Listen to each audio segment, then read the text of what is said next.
What's going on, everybody? Welcome back to All Sports Talk with Peter Burtonette. I'm your host. I'm going to be diving in today another college football episode, and in this specific video, I'm going to be talking about the teams that I think have the best chance to unseat Georgia from the top of their college football throne, back-to-back champions going for an historic three-peat. I'm going to be going over a couple of teams that I think have the best chance to prevent the Bulldogs from three-peating. Video idea kind of came about. I'll throw up the comment on here from one of you guys in the audience. Shout out Brett for the comment on the last video. I'm not going to go over all of these teams. You can see them on the screen right now, but kind of got the gears going in my head a little bit, thinking about which one of these teams has potentially the best chance, and also maybe which one of the teams that he lists as the meh teams have the best chance to potentially contend with Georgia or at least get to the college football playoff. But without further ado, let's dive into it. So the first team is the Michigan Wolverines. I think the Wolverines, and this pains me as a Buckeye fan, you can see behind me all the Buckeye stuff there. I think the Michigan Wolverines have the best chance to contend with the Bulldogs, and I'll give a couple reasons why. Number one, they're riding a huge wave of momentum over the last couple of seasons. Yeah, things went awry in their game against TCU. They struggled defensively, couldn't stop the Horned Frogs, and they fell. But their momentum over the last two seasons especially, and really in Jim Harbaugh's tenure as a whole, has been building and building and building. And they really have one more step to go. They've beaten Ohio State back-to-back years. They've won the Big Ten back-to-back years. They've made the college football playoff back-to-back seasons. And last year they were just 6 points away. And they know that 2 years ago they fell to the Georgia Bulldogs in a game that wasn't really close. It wasn't obviously as much of a blowout as last year's championship game. But I think the Michigan Wolverines have just a team that is building and kind of this feeling inside of the program. I know, having a friend that's a big-time Michigan fan, and just seeing what they've been building there, they have a lot of momentum in that program, in that building in Ann Arbor.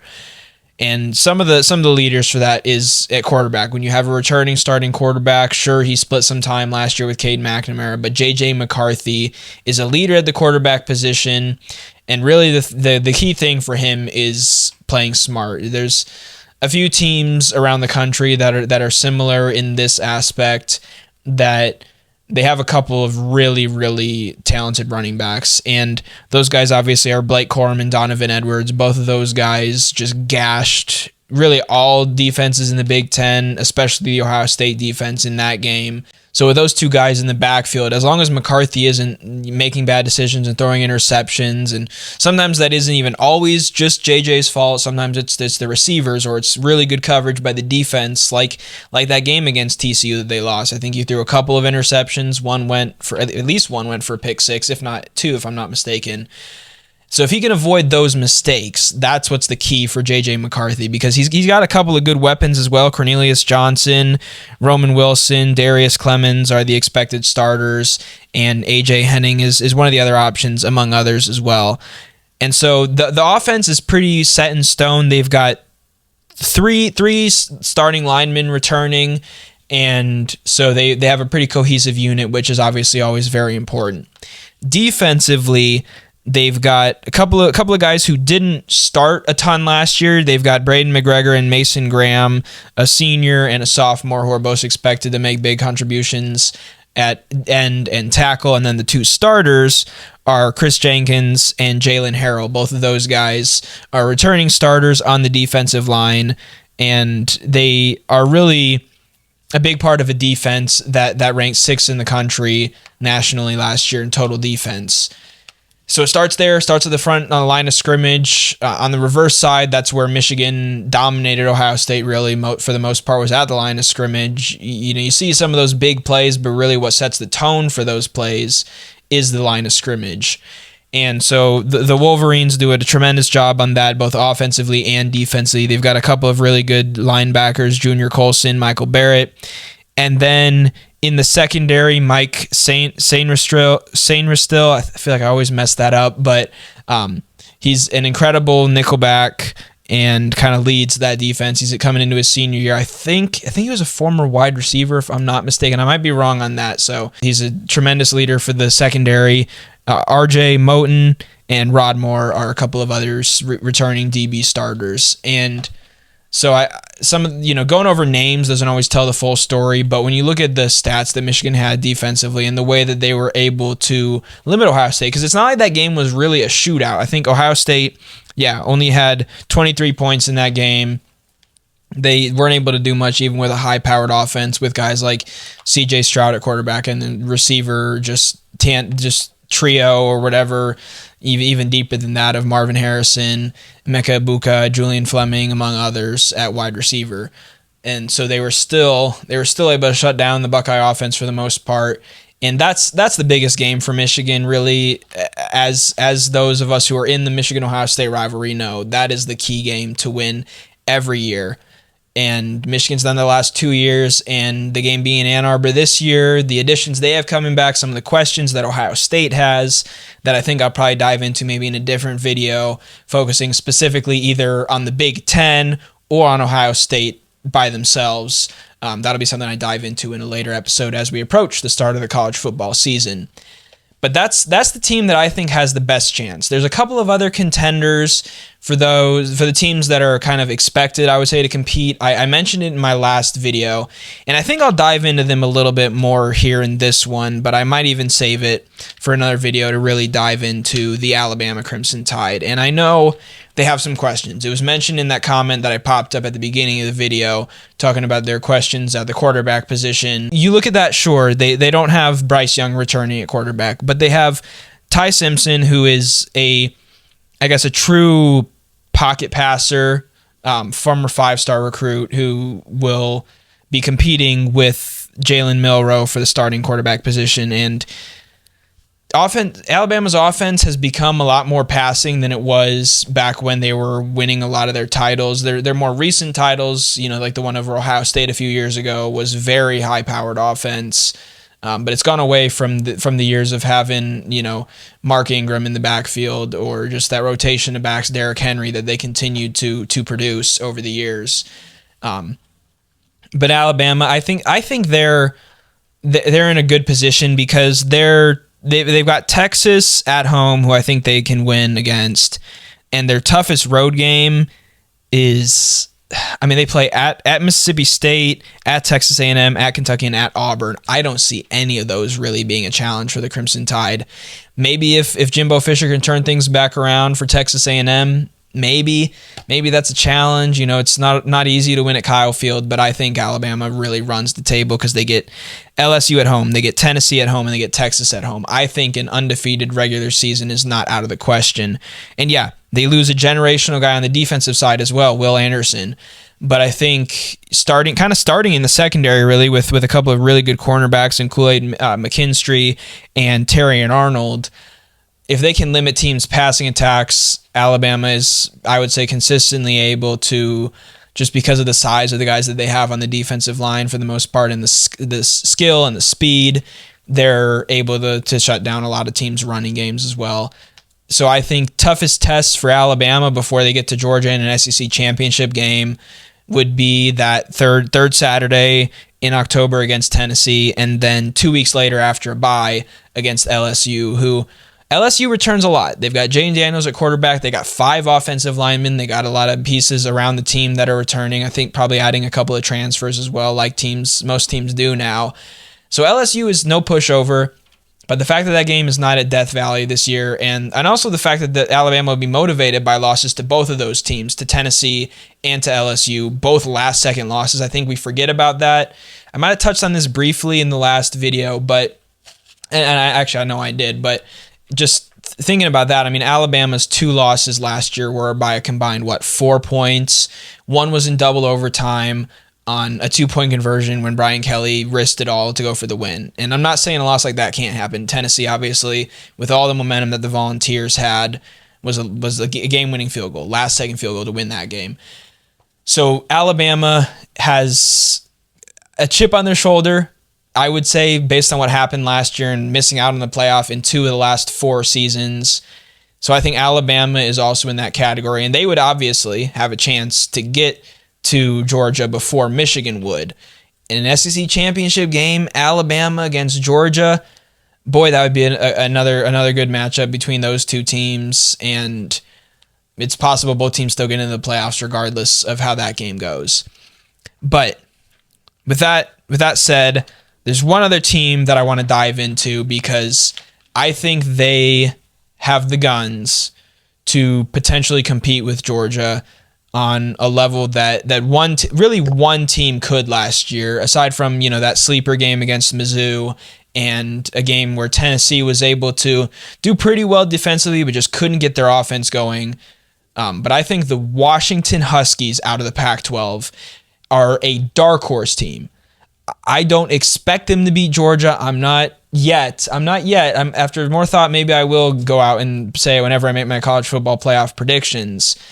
But I think out of the teams that aren't in kind of this main grouping of Alabama, Ohio State, Michigan, those teams, even a Florida State. I think Florida State's probably on the outside looking in too.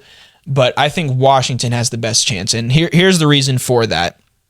They've got the number 2 offense in the nation coming back, and they've got really most of those pieces coming back, especially the important ones, kind of still an air raid type offense for the most part. I mean, really pretty dual threat, but Michael Penix Jr., after transferring from Indiana, had a huge season last year for 4,600 passing yards, and he's got a couple of 1,000-yard receivers returning in Rome Odunze and Jalen McMillan. Both of those guys, again, 1,000 yards receiving for both, combined for 16 touchdowns. And they're also bringing in a couple of really good transfer running backs, one running back, Dylan Johnson from Mississippi State, and a Michigan State wide receiver, Jeremy Bernard. So adding to the offense, that was the second best in the country last year.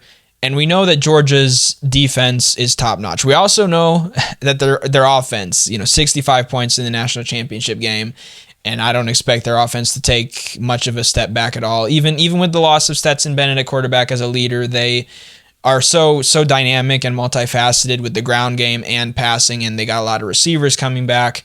I don't think their offense will take a step back, but Washington's the type of team with the offense that they have. And they have cohesion on defense. They're not the best defense, but they're bringing back arguably the best pass rusher in the country in Braylon Trice. He was the national leader from Pro Football Focus with 67 QB pressures. But I think, aside from their defense, their best chance to compete is a shootout like Ohio State had in that Peach Bowl. And I mean, you look at it, Ohio State had the chance to win the game. That field goal, it's actually funny enough, my reaction to that field goal is kind of what launched this channel. I mean, the Buckeyes were a kick away from beating Georgia, and it's because they had a really high-powered offense that could, kind of find some holes in the Georgia defense and expose maybe some weaknesses, however small those might have been. And so I think a team like Washington, if they can avoid kind of slip-ups. Last year they lost back-to-back. That's the other thing, too. Kind of a bad stretch for them at the end of September and first week of October. They lost by 8 points to UCLA, and they lost by 7 at Arizona State, both road games. And so they've got somewhat of a tough early test. Michigan State isn't a great team, but it's on the road. Spartan Stadium is not easy. And then they get Oregon at home. They do play at USC and at Oregon State. Both of those, I wouldn't even say are trap games. Those are tough games they'll have to be prepared for. And they host Utah, who's the back-to-back Pac-12 champions. They don't get enough credit either, the Utes, probably because, they get to that Pac-12 championship game with, 2, 3, maybe even 4 losses, but they get the job done then. They're a really good postseason team. So if Washington can get through those games, if they lose only to either USC, which if they lose to USC on the road, and USC is another team that I would kind of group with Washington even in the same conference, and I would say the winner of the Washington-USC game is probably the team that represents the Pac-12. And I think this year, as long as they don't all beat up on each other like they normally do and have, 2 losses here and 2 losses here, every team gets, ends up with 2 losses like what happened last year. If there's one team, and I think USC with the Heisman Trophy winner Caleb Williams, or Washington with a home game against Oregon, because I think that's a toss-up, those 2 teams. With that schedule, Washington and USC, again, are the teams that I think have the best chance. And if both of them, either or finish with just one loss, or obviously if they can run the table, they're making the playoff. But if they can have one loss and say either it's USC, loses, a close one. I don't know who else they play. They play at Oregon, the second to last game of the season. So if they lose that one and Oregon maybe has 2 losses and it's close, or if Washington loses to USC, Oregon, or Oregon State, any one of those things, summarize it. If they have one loss, then they have a good shot to get into the playoff. Even with potential to have 2 SEC teams and 2 Big Ten teams as high likelihoods this year, I think the Pac-12 deserves to be represented. I don't really see anybody in the Big 12 getting out with fewer than 2 losses. That'll be a conference I'd probably dive into in its own video with all the changes that are going on in that conference. But again, just to kind of round up this video, the dark horse team, I would say, is Washington, because talking about USC, I think they're grouped into kind of the higher upper echelon of teams that are expected to be, a college football playoff contender. And I would say Washington, I'm sure, is as well. But I think they're the best. They have the best chance from the teams kind of on that outside group looking in to compete with Georgia. And again, I think Michigan is probably the team most well equipped to run the table to get to either a semifinal if they somehow would match up against Georgia, or more likely a national championship game. It's early in terms of making predictions, but it's starting to get into prediction season. Right now, my national championship game would probably be Georgia against Michigan. That's yet to be locked in. That's subject to change, but right now that would be my prediction. I think the Wolverines would have a solid shot.